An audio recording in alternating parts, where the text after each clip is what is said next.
Students welcome to light classes. तो आज का हमारा टॉपिक रहेगा सिंपल माइक्रोस्कोप रे ऑप्टिक्स का इंपॉर्टेंट टॉपिक है ये।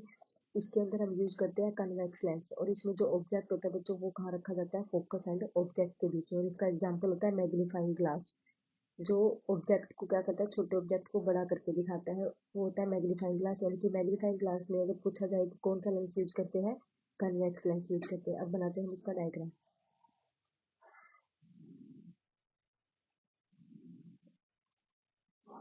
ये हो गया हमारा कन्वेक्स लेंस, ये मान लेते हैं इसका क्या, ऑप्टिकल सेंटर, और ये होगी हमारी प्रिंसिपल एक्सिस।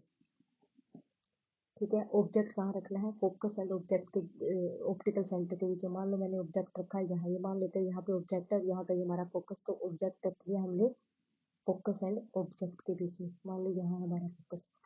अब देखो, इमेज बनाने के लिए हमें क्या होती है, दो रे मीट करवानी पड़ती है, तो तब हमारे पास इमेज बनती है। तो फर्स्ट रे हम क्या ले लेते हैं, प्रिंसिपल एक्सिस के पैरेलल लेते हैं। जो पैरेलल होती है वो कहाँ से पास करती है, फोकस में से। ये यहाँ से फोकस में से पास करती है। सेकंड रे वो ले लेते हैं जो ऑप्टिकल सेंटर में से पास करवाते हैं, और वो भी क्या चली जाती है बच्चे, सीधी चली गई। अब देखो, जो अपने को रेज मिली वो कैसी रेज मिली अपने को, डाइवर्जिंग नेचर की। डाइवर्जिंग रेज वो होती है बच्चे जो कभी मीट नहीं करती, नेवर मीट। और वो कौन सी किस तरह की होती है, पैरेलल रेज होती है, ये कभी भी मीट नहीं करती। अगर मान लो मैं यहाँ से, देखो ये हमारी आई है, तो ये जो दोनों के दोनों रेज है वो अपने को कहाँ से आती हुई दिखेगी, कहीं पीछे से। मान लो मेरे को ये यहाँ से आती हुई दिखी,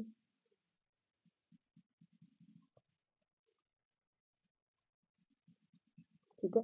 तो ये हमारी क्या होगी बच्चे, इमेज। ये बनेगी हमारी इमेज, यानी कि ए dash B dash.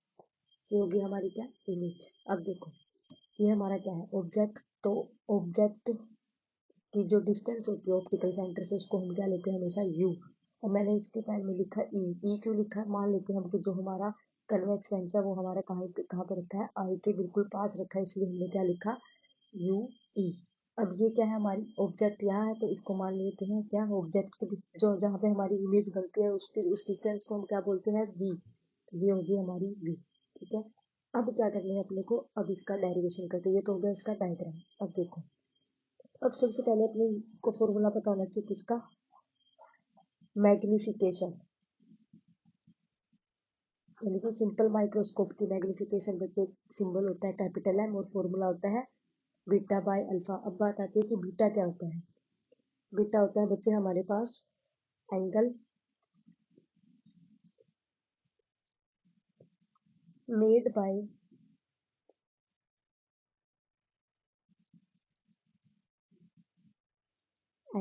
Bye image at आई।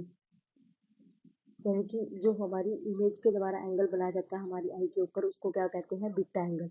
अब देखो, ये आई होगी हमारी, तो एंगल कौन सा होगा बच्चे, बीटा। हमारा ये वाला एंगल कौन सा होगा, बीटा। अब अपने को क्या लिखेंगे यहाँ पे, बीटा की वैल्यू। तो अगर मैं इस वाले ट्रायंगल का यूज करूँ, ए बी ओ, यानी कि in triangle A B O, तो अगर इस ट्रायंगल में से लिखूं मैं tan बीटा, किसके इक्वल होगा बच्चे, tan बीटा होता है परपेंडिकुलर बाय बेस।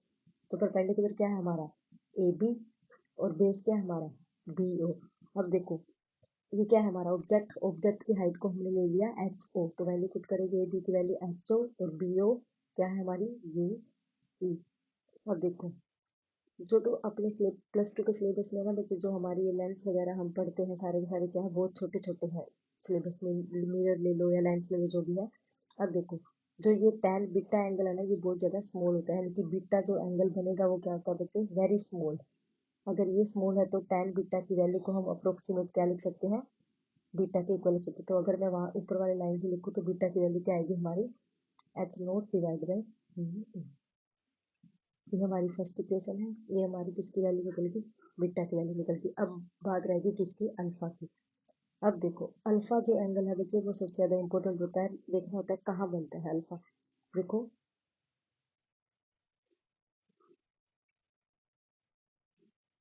यहाँ पे हमारी आई होती है, ये ऐसे, ये हमारा रिटर्न होता है, ठीक है। यानी कि ये क्या है हमारी आई, और ये हो गया हमारा ऑब्जेक्ट। यानी कि ऑब्जेक्ट जो हमारी आई पे क्या बनाता है, एंगल बनाता है, उस एंगल को क्या बोलते हैं बच्चे, अल्फा बोला जाता है। ठीक है, यानी कि ये जो सबको पता होगा कि जो इमेज है हमारी आंख पे कहाँ बनती है, रेटिना पे बनती है, यानी कि जितना एंगल यहाँ पे होगा उतना एंगल कहाँ होगा बच्चे, यहाँ पे। अल्फा एंगल वो होता है बच्चे जहाँ पे हमारी ऑब्जेक्ट के द्वारा आई, यानी कि ऑब्जेक्ट जब आई के साथ यानी कि जब क्या बनाता है एंगल, उस एंगल को हम क्या बोलते हैं, अल्फा। तो अगर इस वाले ट्रायंगल से लिखूं मैं तो अल्फा की वैल्यू क्या लिखी जाएगी, और जो ये डिस्टेंस होती है बच्चे ये क्या होती है, डी। यानी कि इस केस में क्या लेना होता है बच्चे, जो ऑब्जेक्ट है ना अपनी आई से अपने को डी, डी होती है बच्चे लिस्ट डिस्टिंक्ट डिस्टेंस, डी होती है, और इसकी वैल्यू होती है एवरेज ह्यूमन के लिए 25 सेंटीमीटर। अब इस ट्रायंगल के अकॉर्डिंग अगर मैं tan अल्फा लिखूं तो क्या हो जाएगा, A B divide by B, ओ ले लो या कुछ भी ले लो, इसको बी ई बोल दो या ई बोल दिया हमने। अब देखो ए बी तो क्या हो जाएगा हमारा, वही एच नॉट बी ई क्या है हमारी डी।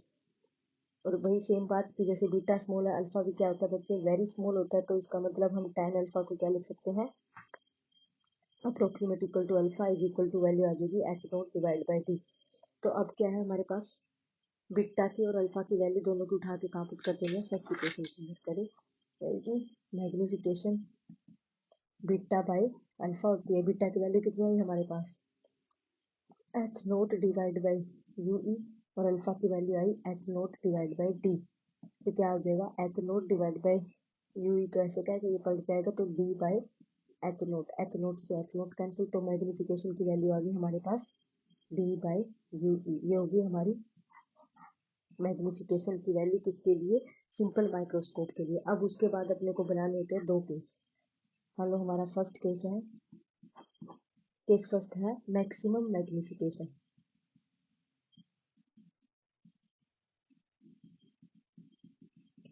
यानी कि हमारा मैक्सिमम मैग्निफिकेशन हो, देखो मैग्निफिकेशन की वैल्यू क्या आती है, बीटा बाय अल्फा। अब मैक्सिमम मैग्निफिकेशन बच्चों कब होगा, अब अपने को ये देखना कि बीटा में चेंज करूँ तब होगा या अल्फा में चेंज करूँ तब होगा। देखो अल्फा में हम चेंज कर नहीं सकते क्योंकि अल्फा की कांस्टेंट वैल्यू होती है बच्चे, जो डी होता है ना वो लीस्ट डिस्टिंक्ट डिस्टेंस होती है रीजन की, वो हमेशा कितनी होती है 25 सेंटीमीटर, यानी कि इसको तो हम चेंज कर नहीं सकते, तो हमारे पास क्या बच गया, सिर्फ बीटा बच गया। और ये कब होगी बच्चे, देखो बीटा क्या है, बीटा एंगल कौन सा है, जो हमारा इमेज के साथ बनता है आई पे, वो होता है जब वो इमेज हमारी कहाँ पे बन जाए, डी डिस्टेंस पे, जहाँ जितनी डी डिस्टेंस है ना वहीं पे हमारी क्या बन जाए, इमेज। वहां पे जब इमेज बनेगी तो उसको बोलते हैं मैक्सिमम मैग्निफिकेशन, मतलब अपने को बहुत बड़ी इमेज दिखे। ठीक है, तो इसके लिए अपने को क्या करना पड़ेगा, देखो यू ई और डी दोनों थे ना हमारे पास, तो यू की वैल्यू क्या हो जाएगी बच्चे, माइनस यू, माइनस क्यों लेंगे हम, देखो ऑप्टिकल सेंटर से इधर वाली साइड रे इंसिडेंट कहाँ हो रही है हमारी, उस साइड, तो उधर वाली साइड अगर कुछ डिस्टेंस पर मेजर करते तो उसको क्या लेते हैं हम, पॉजिटिव साइन लेते। अब डिस्टेंस कहाँ कवर कर रहे हैं हम, इधर वाली साइड, तो इधर वाली साइड कौन सा साइन आएगा बच्चे, नेगेटिव। अब देखो ये वाली डिस्टेंस, यानी कि यू की वैल्यू क्या आएगी, माइनस यू, और जो डी है देखो मैक्सिमम मैग्निफिकेशन कब होगा, जब ये वाली इमेज कहाँ बनी हमारी, टी डिस्टेंस, जहाँ पे जितनी दूर है 25 सेंटीमीटर वहां पे बने, तो अपने क्या मिलेगी, अपने को वहां मैक्सिमम मैग्निफिकेशन अपने को वहां मिल जाएगा। ठीक है, तो वो भी कहाँ है, इधर वाली साइड, तो उसकी वैल्यू भी क्या लिखी जाएगी, नेगेटिव, यानी कि ये भी नेगेटिव, और जहाँ पे इमेज बनेगी वो भी क्या, माइनस की।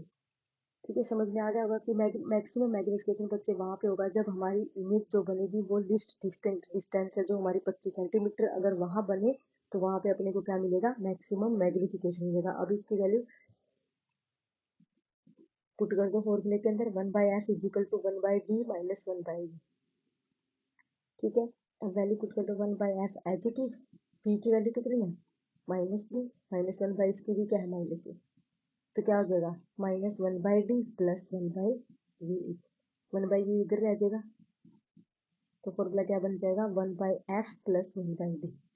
अब इसकी वैल्यू उठा के पुट कर दो बच्चे, कौन सी इक्वेशन है, मान लो ये हमारी सेकंड इक्वेशन है, सेकंड इक्वेशन में पुट करें तो मैग्निफिकेशन की वैल्यू क्या आ जाएगी, m is equal to D. ऐसे कैसे, अगर इसको हम कहाँ पुट करेंगे, नीचे पुट करेंगे, यानी कि 1 बाय में ना ये, तो कहाँ क्या हो जाएगा, मल्टीप्लाई में ऐसे आ जाएगा 1/f प्लस 1/d, यानी कि इसको हम ये भी लिख सकते हैं, अंदर मल्टीप्लाई करेंगे तो क्या आ जाएगा इसकी वैल्यू 1 प्लस d/f।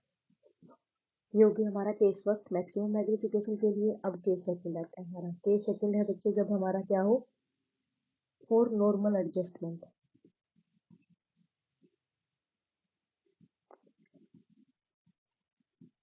इसको हम मिनिमम मैग्निफिकेशन भी बोल सकते हैं, और इसको कहते हैं रिलैक्स्ड आई। रिलैक्स्ड आई के द्वारा जब हम देखेंगे तब, अब देखो इसमें क्या होती है बच्चे, सेकंड वाले केस के अंदर इमेज कहाँ बननी चाहिए हमारी, एट इंफिनिटी के ऊपर, यानी कि इसमें जो इमेज बननी चाहिए वो हमारी कहाँ बननी चाहिए, एट इंफिनिटी के ऊपर। अब देखो यानी कि ऑब्जेक्ट यू, वो तो क्या आएगा, माइनस यू ही होएगा। इमेज कहाँ बननी चाहिए, इंफिनिटी। अब इसकी वैल्यू भी कहाँ, इस वाले फॉर्मूले में पुट करेंगे तो क्या आएगा, 1/f इज इक्वल टू 1/इंफिनिटी माइनस माइनस 1/u। तो यहाँ से क्या वैल्यू आएगी, इंफिनिटी वाला जीरो होगा तो क्या बच गया, 1/u। तो इस 1/u की वैल्यू अब दोबारा सेकंड इक्वेशन में पुट करेंगे तो m इज इक्वल टू क्या आ जाएगा, d/u। ठीक है, तो ये दोनों केस निकल गए हमारे, एक ये वैल्यू निकली और एक ये वैल्यू निकली। अब देखो, अब ध्यान देना, अगर तुम लोगों से पूछे कि रिलैक्स्ड आई से हम कौन सी इमेज दे सकते हैं और स्ट्रेन्ड आई के द्वारा हम कौन सी इमेज सकते हैं, देखो रिलैक्स्ड आई के द्वारा हम देख सकते हैं ये वाली इमेज।